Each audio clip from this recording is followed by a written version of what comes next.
Até que ponto a fé e a política se misturam? E quando essa mistura vira uma ferramenta? Pois é, uma análise recente mergulha de cabeça nessa questão, explorando um fenômeno que ela chama de idolatria política. Vamos entender os pontos centrais dessa argumentação.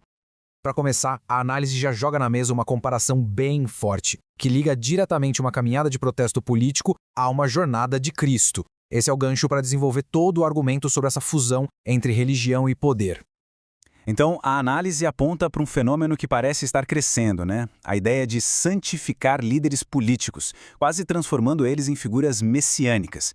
E para entender isso, a fonte pega um exemplo bem específico que esteve nos noticiários. Uma marcha. E não é qualquer marcha, não. São mais de 700 quilômetros, de Paracatu, em Minas, até Brasília. É esse evento que a fonte usa como principal estudo de caso para ilustrar sua crítica.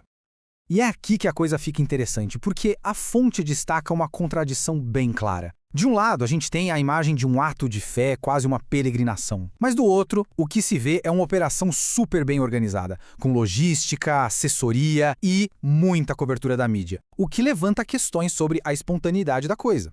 Mas o mais curioso, talvez, é que a análise não para por aí. Ela vai buscar lá no passado e histórias bíblicas bem conhecidas um paralelo para tudo isso, sugerindo que o padrão, na verdade, se repete. E as histórias são duas, bem famosas.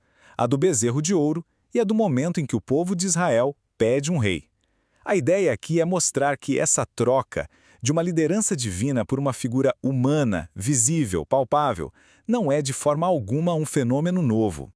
E para dar peso a esse argumento, a fonte traz uma citação da teóloga Ellen G. White. O que ela diz é que a questão não é, na sua raiz, política. É uma crise de fé onde a confiança em Deus acaba sendo substituída pela confiança num líder humano.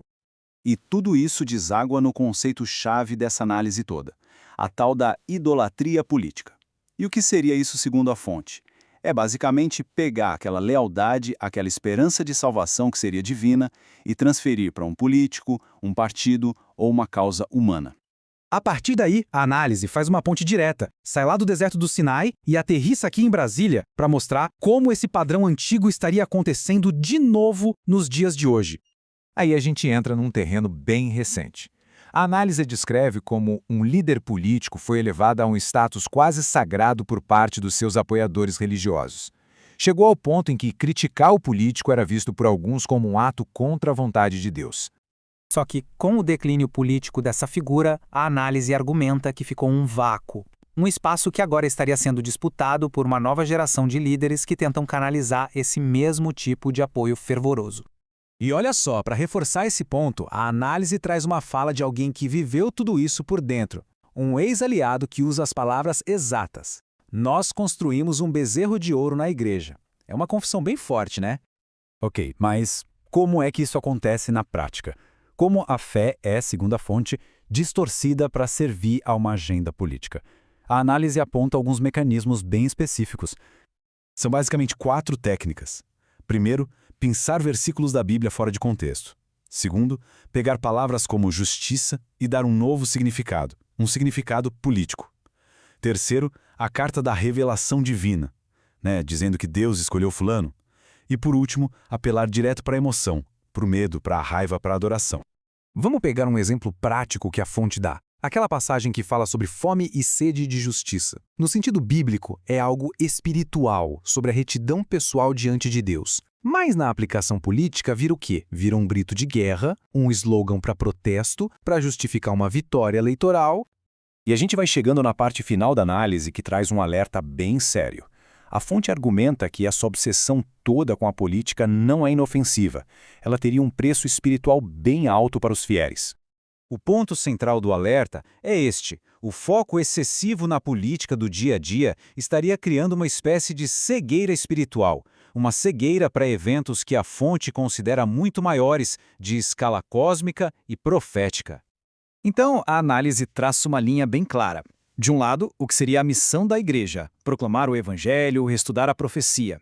Do outro, o que seria a distração, marchar por políticos, protestar por resultado de eleição e se engajar nessa tal guerra partidária.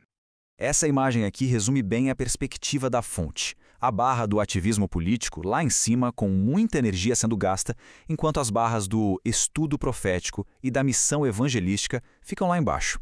É uma questão de alocação de foco, né? E o perigo disso, segundo a análise, não é só uma questão de perder o foco. O alerta é que essa distração toda com fábulas políticas, como o texto chama, acaba deixando o terreno fértil para um engano que a fonte considera muito maior, o engano final.